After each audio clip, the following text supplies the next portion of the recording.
packs do you think you've released to date? Because you crank out more than anybody I know. Well, the free ones, let's see, I've got over 200 now, 236. And then Wow. the paid ones, I've probably got like 75 of those, I bet. Yeah, that's a lot. Yeah.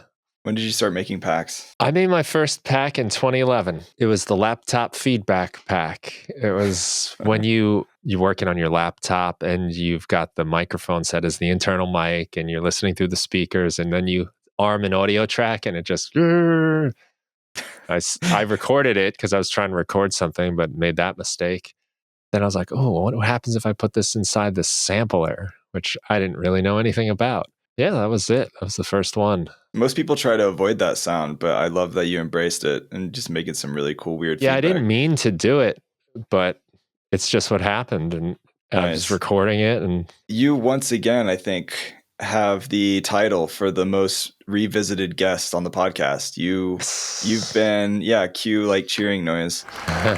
You've definitely been on the podcast way more than anybody. Nice. Well, thanks for asking me back again and again. Yeah, thanks for keep doing it for free. Yeah, it's wait. We're talking about Live 12.2 new features today. I think it's you and Orville, for the most part, I've done updates with whenever Live releases a new update. Yuta, I did one with. Yeah, Sidebrain.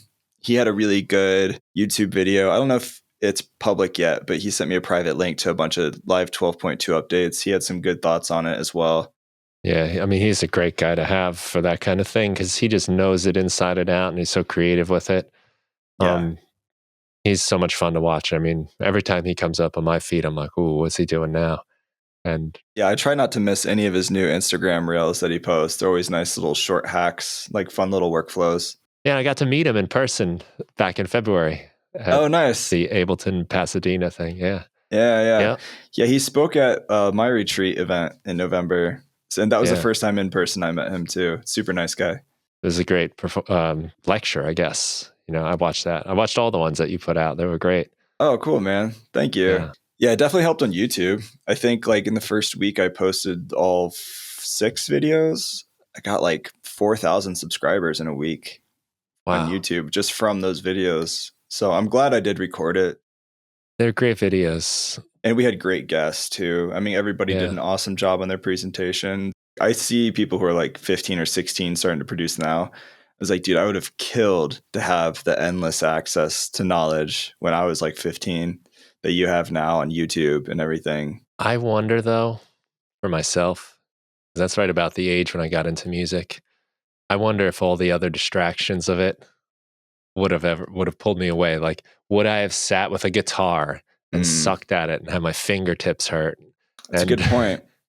Maybe I would have just been doom scrolling on Instagram every day and never practiced my drum kit. That's a good point too. Yeah. Well, should we jump into the new Live 12.2 features? I think that's what we're here for. And the people might be interested in some things. We could just kind of run through these different categories of things. I have it broken down. We can go through the workflows, such as like browser improvements, MIDI clip updates, then going into device, effect, and instrument updates, and then a couple push things. So I don't know. How do you feel overall about the new Live 12.2 updates? I love it. I mean, I've been really happy with all the updates, but Live 12 was a little bit of a big pill to swallow. There was a lot. Especially feeling like I have to learn it, as a certified trainer. So the thing that was killing me was the browser. I thought like, cool, they're adding this stuff, but like it's so cluttered now. It's hard to find things. But now they've done a few minor things. Like you can just hide the tags with one button. It's so simple, right? Like I'm getting it now. Like I see the tags. Plus now we have icons we can put next to our things. Yeah. So, little Ableton emojis. Yeah. Little emojis. So I'm happy with it now. Yeah, me too. I felt the same way about the browser. When 12 first came out, I was like, this sucks. I don't like it. It took me longer, I feel like, to get used to navigating it. But now I actually really love it. And I think they've kind of tweaked it, which is like any new update, hopefully you improve upon it. Gotta have faith. Yeah, exactly. Well, should we just jump in to some of these notes, and feel free to go ahead and start, and then I can jump in as well. But speaking of new workflows in Live 12.2, anything that stuck out? Well, you got it listed first. It's probably my favorite thing about 12.2 is bounce in place and bounce to new track, especially. That you can just highlight anything you're working on and just a little part of it too, and right click, bounce to new track. And just that little part gets put on a new track. And then the part that you originally did gets deactivated so that it's a smooth playthrough between the two tracks. And then if you want it, you can just activate it again. But as far as like experimenting with sounds and playing around with effects and stuff, it's so cool. Yeah, I don't know about you, but I freeze and flatten a lot. And I know they made that into one command in 12, but this is kind of like going one step further. The bounce in place is just like you can highlight a section, like you said, and it matches the volume, which is nice. Well, I don't always want to bounce flatten the whole track. It's like I just want this like snare hit that I put some weird effect on. Exactly. Yeah. This little drum fill is going to have a phaser, and that's it. Now move on. I love that. Yeah. So I would have to like duplicate the track, freeze and flatten, and then I would just like keep that little piece that I wanted. So this definitely saves, I don't know, 5 seconds or whatever. But the bounce to new track is huge because it just creates a new track and then renders post effects, I believe, which is what I usually want anyway, because I don't want to resample through the master because it's hitting my limiter and other stuff. So it's kind of nice just to be able to have it pop out a brand new track right away and then just renders out that little snippet that you have highlighted. And you can hit Command B, I think, right? Or is that's just bounce in place? Yeah, I think that's the shortcut. Yeah, I think it's Command B, which is confusing because I still hit Command B for my pencil tool, like my draw tool, because that used to be the command. And now I'm having to relearn all the commands. Yeah, it's just B now. But it's so fun. Like I've got a couple like pedals next to me here that are already routed in, and to just be able to really quickly process it like that, it just, I feel more encouraged to do it instead of like, well, I'm gonna have to do all this, and you get lazy real fast when you're sitting here clicking around. Yeah. So this is a nice, it's just like, hey, we made it easier to do something cool that you're gonna want to do a lot. Yeah. And I think that's a feature people have been asking for a while, because I think Pro Tools and other DAWs do that. Yeah. Where you can pretty quick. Yeah, you could kind of like process things in, print the effects basically. Yeah. Other workflows, there's the new sidechain filter view in a bunch of the devices now that they added, which is really nice. So you have like compressor, the glue compressor, roar, corpus. You'll notice that the sidechain view is a little different now. Yeah, it's consistency, right? Which is something I always liked about Ableton devices. They kind of look the same. Like all our plugins are like a new spaceship every time you open them, and you got to learn how to operate it. But stuff in live, like knobs, for instance, just look like knobs. There's one look. And this is just a nice quality of life, easier to find things. And I think it will probably encourage people to sidechain the more or the less obvious things like the filter or like the resonator, right? That has that now. Resonator. You can the MIDI sidechain, and Roar has it. Like kind of the oddball things to sidechain. Right. But it's kind of nice to have that option, so you don't have to do any kind of weird audio effects rack to try to make that happen. So it is nice. Also, it has like the little headphone icon, so you can, filter the incoming signal of what the sidechain is listening to and listen to it really easy. And then you can use the new sidechain filter view with the EQ knob to kind of like dial in what is actually being heard to sidechain. And that little headphone is a nice little hack where you can kind of route anything in a session. Yeah. So if you just select anything on the sidechain menu and then hit that headphone button, you just hear that. So you've kind of created this alternate pathway. There's people out there that do like all kinds of crazy stuff that way. Yeah, I haven't done much with that, but I've seen some wild use cases for it. Yeah, and the Ned Rushes and Mr. Bills of the world are out there. Yeah. Doing wild stuff. Yeah, for sure. Sweet, man. Other workflows. Let's go down. Let's talk about the browser real quick. quick tags window at the bottom. So it's a quick option. You can see anything selected in the browser and what it's already tagged for, because now Live has auto tags. So it's auto tagging a lot of stuff for you. But then also you can quickly hit the add button and then just add it, whatever's selected, to a tag. Type in a new tag name. It'll create it right away for you. Just kind of nice. That just makes it more practical to use that stuff. I felt like when I was adding tags, I was making this really big commitment, like, oh, I don't know, I'm going to break something. But now it's just really easy. You just type it in and you got what you get. Yeah, exactly. For using tags, you can definitely organize your stuff a little bit easier and search stuff a little easier. Then you also have, like you said, the new icons for folders or categories. So if you are into that, I guess you could change the different folders under the library and places. I'm very into that. Yeah. Well, especially when you go into your places and everything's just a folder. Right. Kind of almost like, what's the point of even having that icon if everything just looks like a folder? So now, I got like my beats got a little drum, my podcast places folder has the microphone and just things to make it a little prettier. Yeah, I mean, I'm all about it. If something's aesthetically pleasing or helps you stay organized, I'm all for it. Speaking of, there's an automation shortcut now that they added with automation. So you can use, if you're in the automation lane in arrangement view, and I don't know, do you know if this works also in the clip envelopes?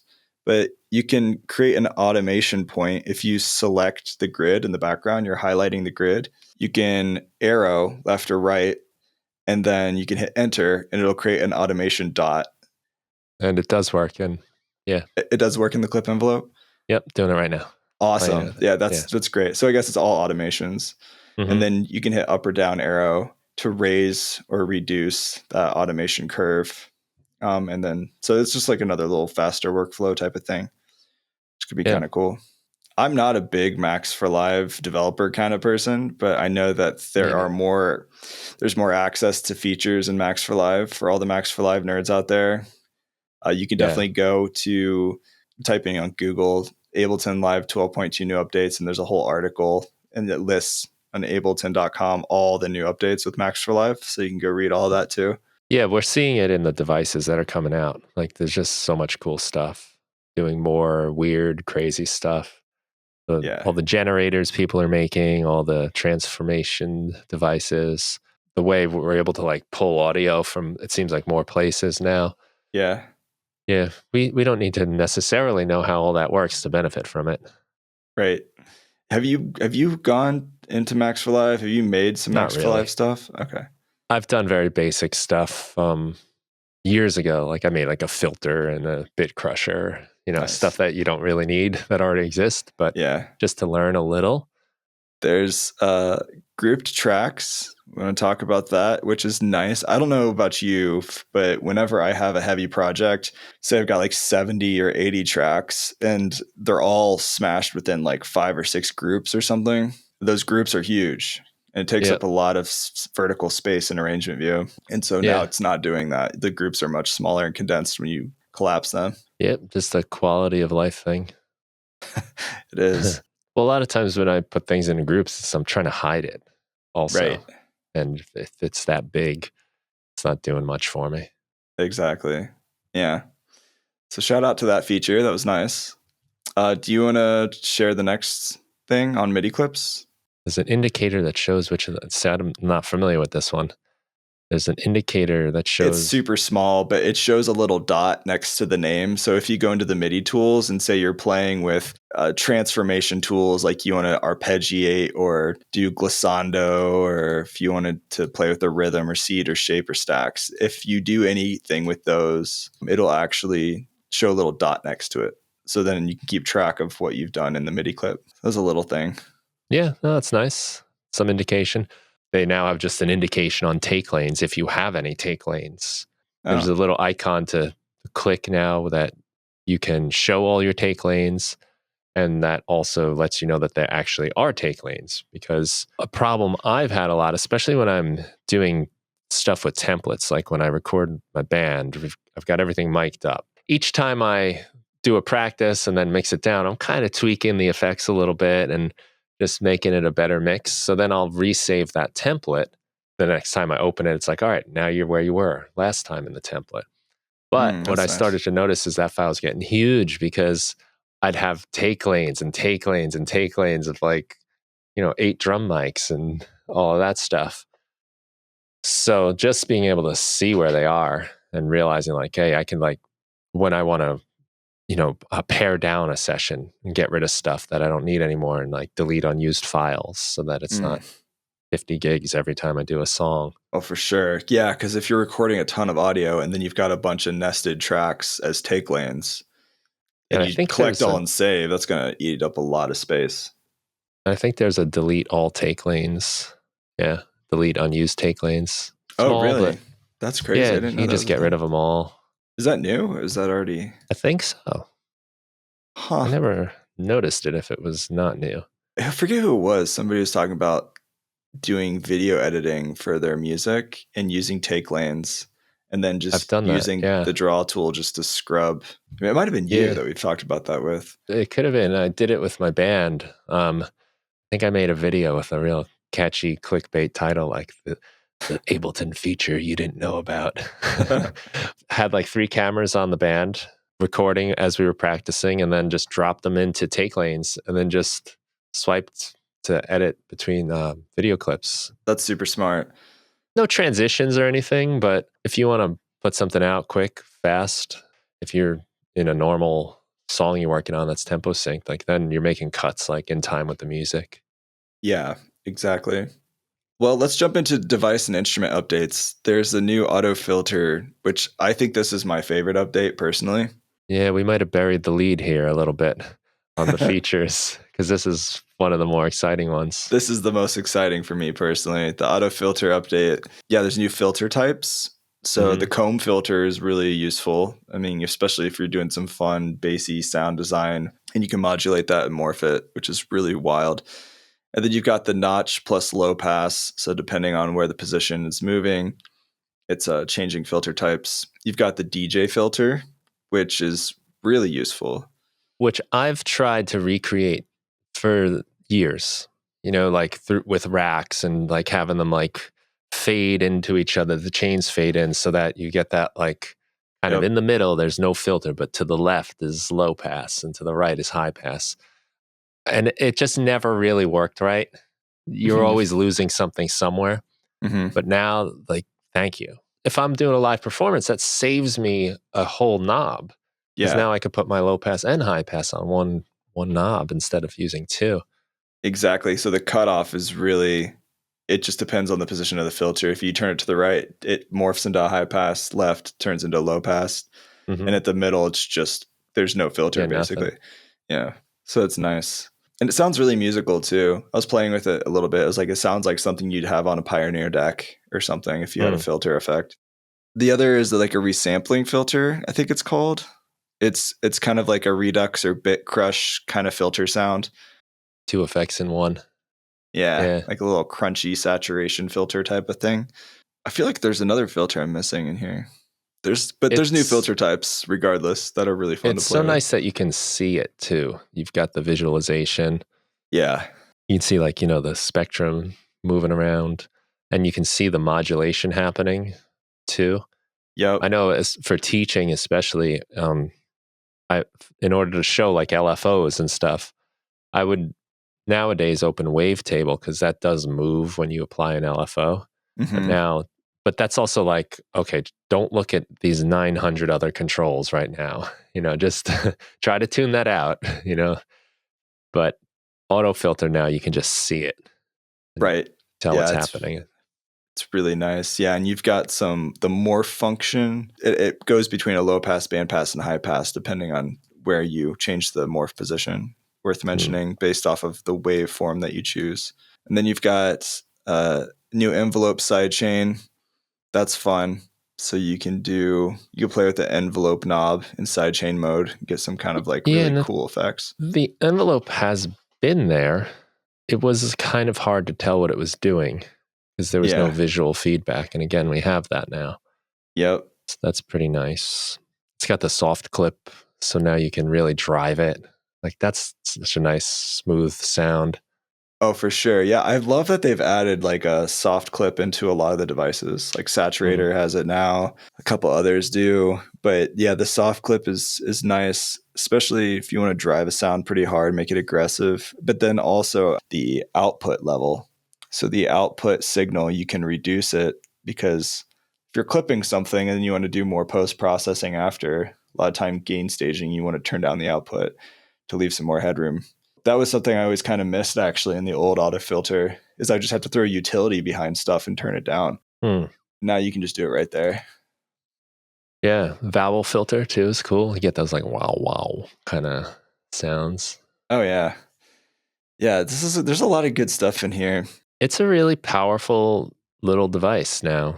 I mean, it always has been, I suppose, but it's really like matured, I guess. And the drive, it gives it even more sound design possibilities because it seems like the different filter types get much different types of distortions, respond differently. So yeah, it's a real win on the auto filter, and especially if you're going to be using like intro, where you don't have EQ8, and you know. Oh, totally. Definitely huge. Oh yeah, I agree for sure. Yeah, man, the output volume is nice. We mentioned that different filter circuit types under the drive button. So it just adds like an additional input drive to the signal before it reaches the filter. Yeah, man. Anything else on the auto filter? There's a high quality mode as well now, so you can right click. I don't know if that was on the previous auto filter, but I don't remember seeing it. Yeah, I don't either because I don't have it selected. Oh, you can also mono sidechain. I just saw that. Or stereo it. That's interesting. Okay. It's a cool one. Well, shall we jump to the next biggest update? Yeah, is that Expressive Chords? I think so. Personally, I think that's a really cool device. It is. You want to talk about it? Yeah, so it allows you to play chords with a single key or pad. And you can tell it which chords go in each pad. You can also determine how that chord is articulated. So if I'm strumming on a guitar, I can strum down real slow and dun dun dun dun dun, play a chord like that. Or I could play it real fast. But I can now kind of mess around with how that gets strummed. And what's even cooler is you can also make I guess I'm thinking like as a guitar player, right? Like I don't have to play the strings top to bottom. I could do top, bottom, middle, kind of do all that stuff. And you can set that up within this device so that when you press one key, it plays through a chord however you want it to play. Mm-hmm. And you've got all the inversions you can add to it. It works with push. You can create your own chord sets. I think it's a really cool device that already just in opening it up and picking even some of the preset chords, you just come up with this stuff you wouldn't normally do. Yeah. With new progressions and try weird things out. I think that's a great device. Yeah, definitely. Yeah, I like it too because there's some options in this Expressive Chords device that doesn't exist in the regular stock MIDI effect, the chord MIDI effect. Mm-hmm. Such as like if you were to set the semitones or like the position of a note, you can't necessarily invert the highest or the lowest note in that chord. And in this you can, which just gives you a little more flexibility in how it sounds overall. There's also several good presets included that I played with. You have to download it as a pack for anybody who doesn't know. So you just have to download it in the packs. It's included. I think it's in all versions of 12.2. I don't know. It's Max for Live. Max for Live is an intro now as well. So I think everybody gets it. It's a good one for intro because especially like if you're working with people that are just starting out in live, you want to like eliminate that, boundary to having fun as quick as possible. And to just have like chords playing like that is really cool instead of having to explain what chords are even and just, just jump in. And it has a view too, so you can see what notes are being played. I love it. I think it's a fantastic device.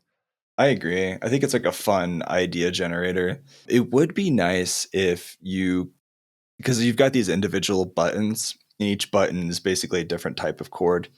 and it's random. It's all just like randomly generated. It'd be nice if you could grab those and drag them directly into a MIDI clip. That's my only problem. That's my only thing I don't like about it. It's like, it'd be if you could just click and drag, because right now you have to play the notes, and you could hit capture, which is what I've been doing. You just play the couple notes that you like, hit capture, and then you just get that MIDI clip. You can adjust it from there. But I know that you can also, it doesn't have scale awareness, which would be kind of interesting. That would be nice. That did have some scale awareness built into it. Maybe we'll see that later. Yeah, you can, like, I don't know if you mentioned this, you can import existing MIDI clips into it. Yeah, you just have to make the chords then. Right. Which might actually make some of those MIDI packs worthwhile now. Yeah, exactly. I have one of them, the MIDI pack. I guess brainwashing, seeing the ad enough times. I was convinced I needed the MIDI pack. Yeah. And then I got it and it's just chords. I'm like, oh, this kind of sucks. I thought it was at least going to be like progressions or something. But now at least you could drag a bunch of those into your MIDI and then consolidate it into one clip and then make it into what I thought it was going to be.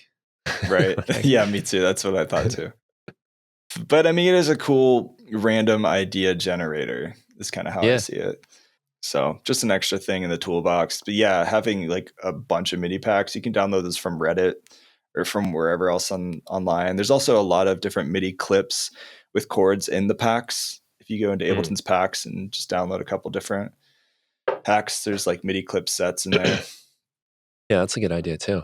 I know Yuta was like, he'd be playing along to a drum beat and he would just find like the 5 or 6 notes that generated the chords he wanted using Expressive Chords. And then he would just create a new MIDI track and arm it and then just record those MIDI notes into a different track. And so you just have them printed while you're playing along. So that's probably a good workflow. Right. Yeah, man. Anything else on Expressive Chords? Push integration's great. I haven't tried it on standalone, but it's awesome with live anyway. So yeah, it's a winner. But if you want to modulate some of those things like the strum, like how much is it doing the strumming or is it just playing the notes straight, and the articulations, I think also you can modulate with whether it looks like mod wheel or MP slide. Yeah, it has a whole separate tab you can open to go deep in that. Which means that you can get these more like realistic kind of playing like you would if somebody was playing a guitar or some instrument that gets strummed. I guess you could use Expressive Chords with the scale device if you want to keep it in key. If you throw the scale device after it. Yeah. Keep stuff in key if you want to do that. All right, Meld. Let's dive into Meld. There's the new chord oscillator, which is basically, I think, just stacked saw waves, right? If you want to create like a super saw type of sound. It just kind of plays a chord. And it's got the macros that kind of, I think it does like inversions, right? Yeah. Is that how they're accomplishing that? So there's shapes and inversions. Yeah, you got the inversions, so you can change the bottom or top note and then shape it as well with the sound, so it sets the chord shape. I wonder why it's only saw waves, though. It's a good question. Something I was curious about. Because I don't see why it couldn't be any wave, right? Right. You can kind of get around that with filters and smooth out some of the brightness. Yeah. For sawtooth oscillators that play a variety of chords, when the current scale toggle is enabled in the device title bar, generated chords use the notes of the set scale. If no scale is set, a major scale is used with the incoming MIDI note as the root. So you could, I guess, set it by using the scale awareness. I believe that's what you would do. So you would set the scale awareness in the top right corner with the project at the top. I don't think there's anything else new specifically in Meld. There is Roar, which I've been a huge fan of, an advocate of since 12 came out. Really love Roar. Roar is awesome. It's not just distortion. It's a lot of things. Yeah. It's really deep. You can, of course, do distortion, multi-band distortion. You can use it to filter things. There's so much modulation that happens. And that feedback, which is where a lot of the update is focused. So you've got this, like, it's almost like a delay kind of thing you get Yeah. But now you can have it tuned with the incoming MIDI. So, I mean, and that's a lot of like stuff that's happening now is like all these effects are in tune where they were a little chaotic sometimes.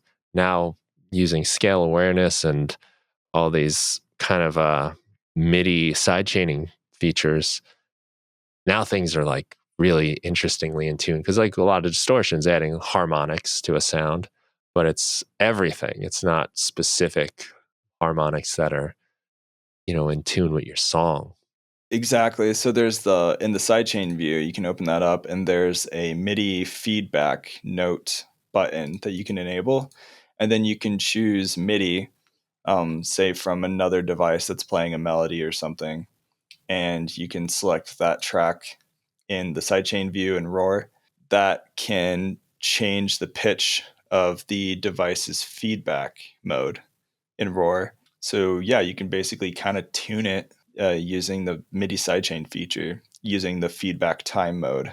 So if you under the feedback mode on the right side, if you choose time, you can kind of dial that in a little bit. There's a note as well, so you can choose note mode and tune it that way as well. Yeah, but the feedback amount it is kind of like a cool time delay. If you turn up the amount, you can kind of lock it into the rhythm and make it this like saturated delay kind of sound. Mm. Yeah, I think it's crazy device. It is wild. There's a lot in here. I really love using the envelope modulation with it. So using the sidechain, you can make it so that like every time a kick drum hits or a note hits or something, that it'll trigger Roar to kind of have almost this like dynamic saturation. It reminds me, you ever record on like an old cassette tape and if you made a really loud noise, it like destroyed the sound for like a second or two? Yeah. I've got like all these tapes of me and my friends like screaming and yelling.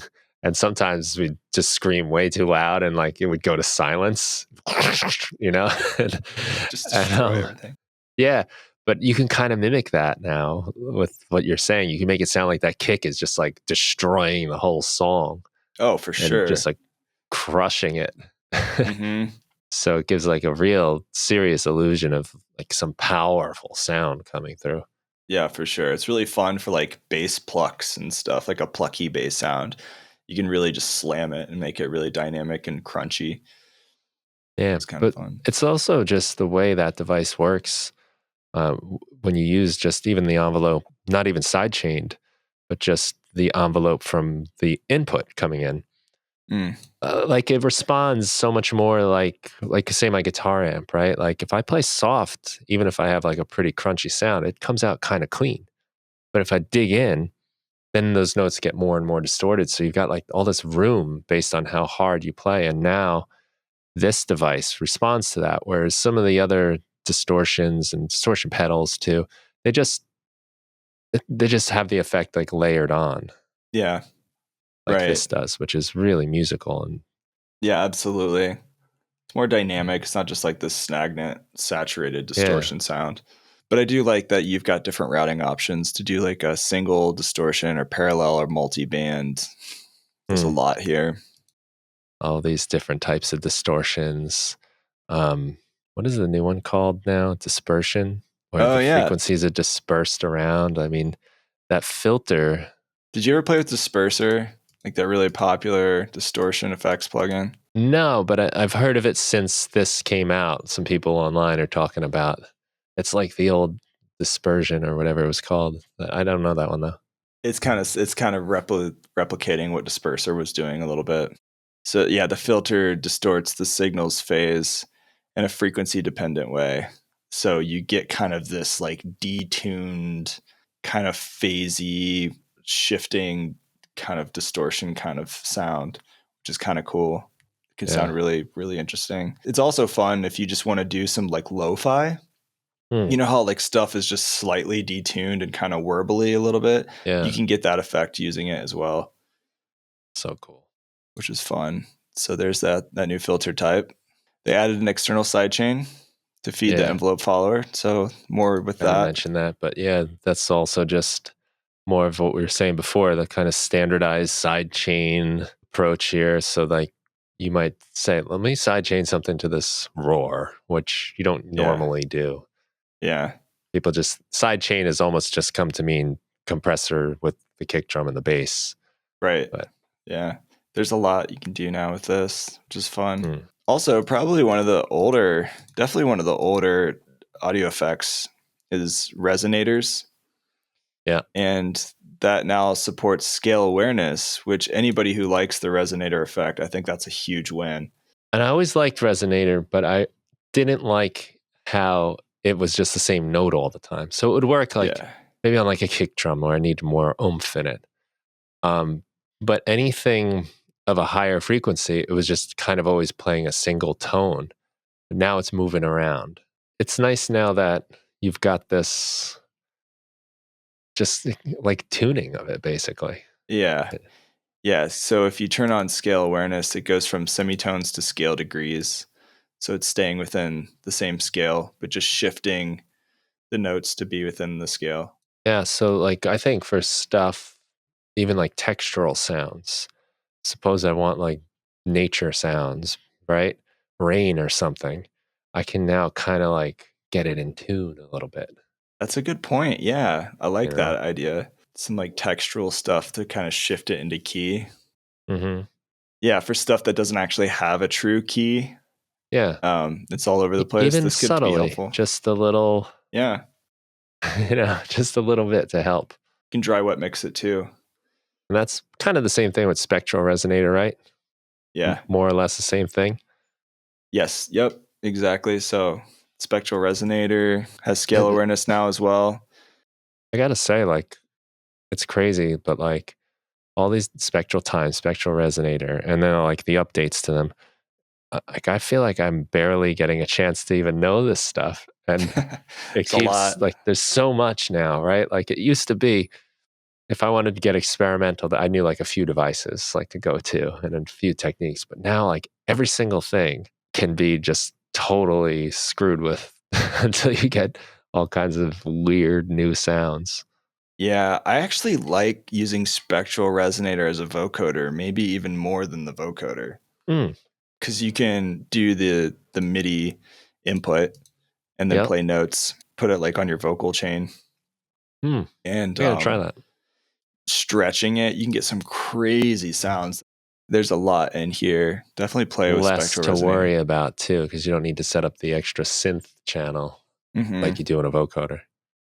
Yeah, it's also fun on drums, like putting it on a kick drum and just adding a little bit of like this kind of granular, distorted pitching thing. Yeah, it's a cool device. And really, I've only scratched the surface with it. Yeah, I feel like I only have stuff. There's a lot of stuff. So that's cool. Nice little update with spectral resonator. Operator now has a maximum voice count of 32, which is I don't have that many fingers, but that's a lot. I don't know why. I don't know how many people are actually using 32 voices on Operator, but that's sick. Yeah, what the hell? I don't even know what the count was. I guess maybe like 12 or 16. I want to say it was 16, but I don't remember. I think it might have been 16. I'm not sure. Drifts. I feel like it's slept on a lot because I don't know. From the people I've talked to, sometimes it's hard if you just load the basic drift. If you just use the default drift, it can be a little difficult to dial it in to get a really great sound immediately. But I feel like if you know what you're doing with it, it's super analog. It has a really rich, warm, fat analog synth sound that I love. And it has high quality mode. And it's on everything, right? It's on Move even, I think, is what's under the hood of your presets. Yeah. And it's a great little device. It's a really cool device. I didn't try to do high quality. Well, it's turned on, I guess, by default. I think that helps with aliasing, right? I don't know. I think that's what it's for. Actually, speaking of Sidebrain earlier, he has an awesome drift preset pack. He made some really cool sounds with this. So check that out. Yeah. Sidebrain has some really cool presets. Push updates. There's some new push updates as well. There's more options now in the groove pool. That's what I wrote down. I don't actually know. Well, you can get to it now. You can apply grooves and play with them a little more. So that's always nice. Follow actions now with the push, which I think is really cool if you want to sequence an idea in like session view. Yeah. In session mode, you can make clips jump around and do scene follow actions or clip follow actions and then edit those. Yeah, it gives you more of a chance to use it like a song creator now instead of, because you can't really get to arrangement view still. So at least now you can kind of program it to what you would have wanted it to do in arrangement view. Like, I guess live performance, this is where this is going to be really handy. Yeah, definitely. Follow actions is cool. Has custom tunings, so you can apply your own tuning, customize your own tunings or whatever, I guess. I don't know if that's something I would really use too much, but it's kind of fun to give that option. Yeah, I haven't gone super deep on more exotic tunings either. But I mean, that could be a fun sound though if you just wanted to get a custom Middle Eastern tuning that has who knows how many notes in a scale, and then just like resample that into your track as like, you know, one piece of the song. It could be kind of fun. It is, and as we're talking about all these features right now, I was just saying like some of these older, they're not even that old, like Spectral Resonator. That is that 12 or was that 11? It was very recent. I think it was 12. I think it was 12. Either way, like our problem is really becoming we just have too much. We have too many toys. And I think they're really doing a great job in the big picture of live, where it's not becoming bloated, and I don't know, maybe I'm just keeping up with it, but I don't feel like it's one of these softwares where you know how they get, right? Like there's just they eventually add feature upon feature upon feature, and then it's the most complicated thing ever. Do still feel like we're pretty intuitive with live, but yeah, my issue is like nowadays is like, where the hell do I start? You know, like what am I going to work with today, and how do like just making decisions about which of these amazing tools I'm going to pull out and play with today. Yeah, for sure. It's a great problem to have. Don't get me wrong. I love it. But I was talking about this on the podcast last weekend, actually, with Abel Gray, which is going to come out soon. And he talked about that with me, about the option overload of just because you have more options doesn't mean you're going to make better music.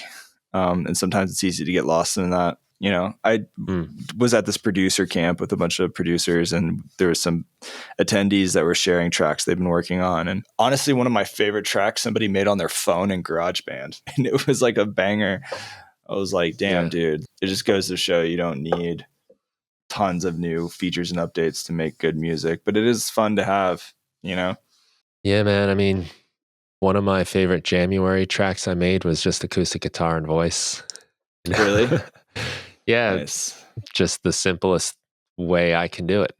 It's funny how you would have thought that more tools, more technology makes better music. And it definitely shapes it a lot, but there's still something elusive about it, right? Like there's something, even like the quality of our music sounds better. Yeah.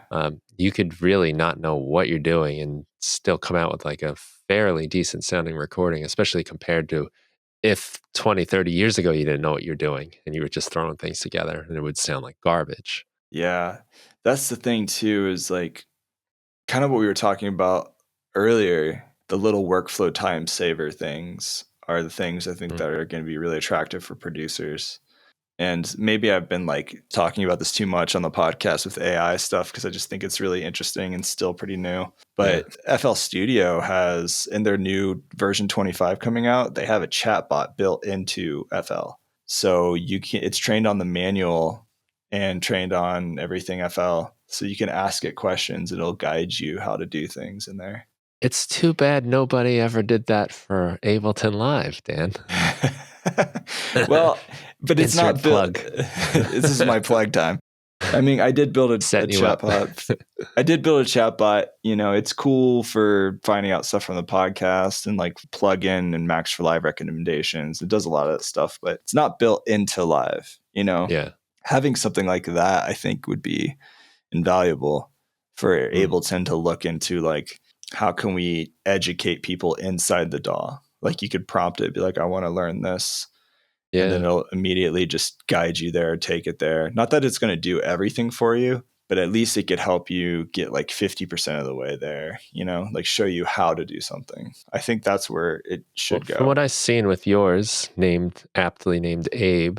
Yes, Abe. It's pretty cool. I mean, you've been asking it to do some pretty interesting things, complex things, even like sound design stuff. And I think that's a really neat application of AI.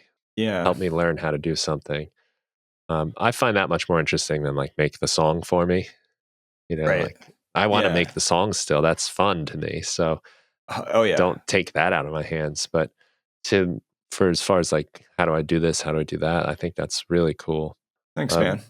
I'm excited about a lot of AI stuff. A lot of it scares me too. But I'll tell you, for my workshop, I used it pretty extensively in coming up with ideas. So like you, I'm sure I've got transcripts of hundreds of podcasts. Yeah. And I just fed those into ChatGPT. I gave it my entire book. Oh, cool. That has 365 music making activities. I just fed it all in. And then I was like, what are some things I like to do to make music? How do I like to start tracks? How do I like to finish them? So now it's got everything I've ever said and published about it. And it's telling me what I like to do. That's really cool, though. I mean, I love using Notebook LLM for that. Have you played with that? It's a similar concept. It's a free Google chatbot, but it also creates a full podcast episode based on what you train in. Oh, yes. Yeah. I've heard those. So they're funny, like people talking with each other too. Yeah. It's a guy and a girl, and they're just having a conversation about whatever you uploaded to it. And it's super crazy how smart and real it is. For me, it saved me the time of going through everything and taking the notes down. And it gave me all these things. It gave me the quotes that I've said, analogies I've made. And then I was able to structure it and choose from it. It just cut down the prep time so much and that's like the not fun stuff. The like, okay, let me go back and let me remember what I think, So I mean, I've as you do, I'm sure do as well. I have so many things floating around in my brain. It's easy to forget things I've learned or said that I was going to do or what I did in the past. Yeah. So having AI in that sense, being my left brain and my memory to help me recall things I'm all for it. Definitely. Yeah. I basically said, hey, go through all my stuff and give me some pointers like I was going to do anyway, except manually. Yeah. We have a friend, somebody we both know. I could tell you off air because I don't think it's announced yet. He is working on a chatbot that is integrated with Ableton. So it talks with it, and you could tell it to do things like make me a 16-bar clip in the key of E minor with jazzy chords, and it'll just do it right away. Wow. You could be like, create a drum and bass style drum beat, and it just does it. I beta tested it with him. Did not work very well at all. It's the early phases, so I'm excited to see what that looks like, in the next year, if they can get that well developed and all the bugs fixed. I'm sure it's a matter of time. Yeah. I mean, it's using Claude, which I don't know if you've seen. There's a script. If anybody knows how to do basic coding, there's a Claude script that somebody released. You can just search it. I think it was posted on Twitter or X. It does that. It already does that. And it works okay, actually, for doing stuff for you inside of Live. They were at an interesting point, I think, for software designers. And this was said to me by Nick McLaren from Serato. They came out with Hex Effects. I don't know if you saw that plugin they came out with. No. It's cool. It's like a multi-effects thing, and it's got some I guess some sort of intelligence to it where you can like randomize things, and it puts together chains of effects, Okay. We got into talking about, as a software designer, it's like, how much help do you want to give people? Because we're at the point where there are websites, Suno, whatever, where you just make me this song. I need a country song about like making biscuits and whatever. I don't know why that's the country song we need, but That's what we need. And we're doing a commercial. And it does it for you, right? So how much do we want our software to do for us, and how easy do we want it to be? Do we want, like, we got generators in Live, they're cool, but they still kind of, you still have to work with them a little bit and make decisions around them. But yeah, like, they're going to be like a 2-button DAW coming out. Like, do you want I it to don't be know. this, that, yes, no, and then you got a song? Or That will definitely happen for sure eventually, probably sooner than we think. But I think there's always going to be the desire for originality. This is something I talked about earlier too with Abel Gray. But I think we're going to start seeing weirder music being made, or music that's like breaking new genre boundaries, because people are going to there's going to be so much AI music being made, and it's going to sound good. It's going to sound like a perfect Grammy pop hit or whatever. But then you're going to have a whole new culture, I think, of producers and artists who want to make stuff that just sounds so different and so weird and out there, that stands out, because you're going to have to try to stand out. And that's what I'm excited for. Is like, because the tools are getting really good to help us do pretty much anything we want to do and create any sound. So then it's like, how far can we push the boundaries of what music genres are? Create some really crazy stuff that's never been heard before. So I'm excited for that piece of it. yeah, look, like, I think it might get more people into it, because you might make your country song about biscuits and then want to make another one. Then you might be like, oh, I wonder if I can make my own beat, and then maybe like people start getting interested, or just like the abuse of the tools. Yeah. I saw a really cool example from Ben Levin. Cool. He's YouTuber, artist, musician, and he's using something called RipX. It's a DAW, RipX, which I never heard of. I've never heard of it. But he's calling it like upside down music, and it has a feature where it like inverts your audio. So it just flips the notes around, and it gets all these like kind of weird artifacty things.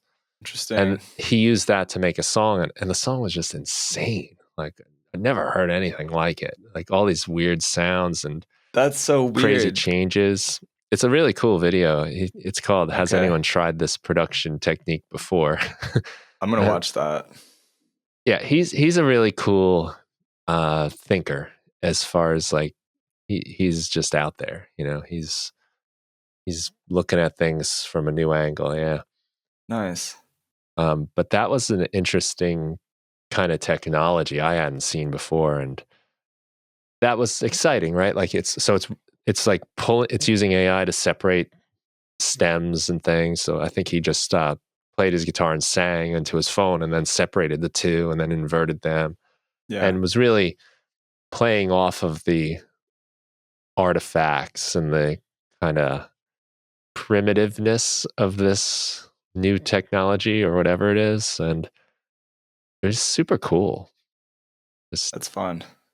Yeah, that's the stuff I'm excited for. There's like, how weird can we make things and just like stand out from the norm of what everybody's used to hearing. So good stuff, man. I actually have to take my dog to the vet, so I have to go. I took my dog earlier today. Did you? Hopefully it was all good. A good report. Yeah, checkup. She's exhausted because it stresses her out like crazy. I feel my dog bad too. Bringing her. She's just shaking. Do you have to drug her? Do you give her drugs? No, it's probably not a bad idea, but she's a really anxious dog anyway, so yeah, my dog is the most anxious dog. Probably one of the most anxious dogs I've ever met, honestly. So we have to drug him. He's really high when he goes to the vet. It's the only way I can get him in there. Yeah. No, it might be worth it just for the sanity too, Oh, for sure. It's better for him. It actually helps. If he's just out of it, it's a better experience for everybody. And he has aggressive tendencies too. So here you go. Here's your happy pills. And then I send him on his way, and he comes back and he's fine. Yeah. So cool. Well, good luck. Thanks, man. Dude, it's always good seeing your face. I always love talking with you. And I know, man. Man, you're grinding. You get together sometime in real life. figure out a way to make that happen. It's kind of insane that we haven't really, other than Loop, right? Loop, yeah. That was the only time, I think. Yeah, I recognized your voice. I was like, wait a minute. It's insane. That's so crazy. I know that one voice. Of these days. Well, I'll let you know. I think I'm going to do a live podcast episode at the headquarters if and when I do this next event in the fall. Cool. So you're totally invited to come. If you can make it out, we'd love to see you there. Maybe bring the wife this time. If you could find a dog sitter. Definitely wants to go. I know. Bummed. And it would be casual too. You don't have to worry about planning the event. You can just come hang. Oh, yeah. That sounds perfect. Yeah, dude. No stress for you. Yeah. I'll take on the burden for all of us. It'll be fun. Cool, man. Well, good luck with everything. It's been great hearing your music coming out lately too. Thanks, man. What about you? Upcoming projects that you can plug before we go? Yeah, sure. I got the new Magic Kalimba pack, which goes out to my music production club, and then it's for sale if anyone else wants it without subscribing to me. Got some music I'm trying to work on and finish. Again, it's just like the decision of which direction am I going, but I'm narrowing that down, playing with the band, doing my podcast, the music production podcast. I love it. But you're due to come back on, and anytime, man. I would love to. You just let me know. What episode are you on now? You've been grinding so hard. I'm gonna hit 400 soon. That's crazy. But I went to every other week. I was doing every week for 7 years almost, or something like that. Damn. And you're editing every episode. Well, I have help with editing now. Okay. Animus Invidius Perform module. He makes cool packs and does stuff for Isotonic too. Oh, cool. So he's been helping a lot. That's been great. Good. But I think you're on like a 2-week schedule, right? Yeah, I'm trying to do every 2 weeks. Just gives it more time to breathe. I can put out clips now without stressing about it. I mean, even with the help, it's just publishing it, just writing it up and uploading. So much work. So I like this pace a lot better. Good. And, podcast is fun, man. As you know, you just it's a great excuse to talk to people. It's such a hack. It's like a cheat code, It's definitely a networking hack. I mean, that was part of the reason I started it, as I'm sure you did. It's just like, I didn't understand what it was going to really do for me, like educationally though. Just to talk to new people all the time, doing different kinds of work and learning how people get over their creative blocks and discovering that everybody has them. Like everybody. Oh yeah. So I'm not weird. I'm not like a faulty creative. No, dude. We're all there with you. Yeah. Honestly, I think the reason I love doing it the most now is just to learn from other people who are smarter or more successful than me, get to know their process and new cool fun tips and tricks and hacks.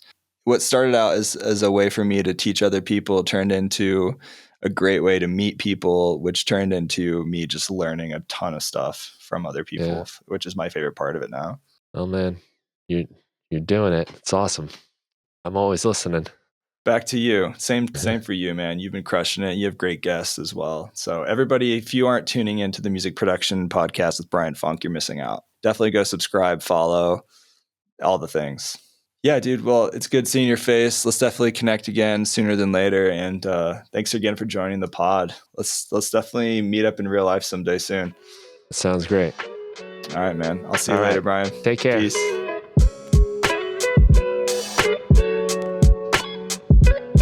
Hey, thanks for listening to the podcast. Do me a huge favor if you would and hit that follow or subscribe button wherever you're listening to the podcast. If you don't hate the podcast, please leave a 5-star review. It would help me out a ton. Don't forget to check back on Tuesdays for new episodes. If you want to be the first to get new episodes and stay updated and get free new devices and sample packs and other stuff that I'll be sending out in the future, join the newsletter. Just go to liveproducersonline.com/newsletter and or check out the links in the show notes. Make sure to give this guest a follow on the socials. Give them some love for spending their time. And once again, thanks for listening to the podcast. I will see you next time. Later.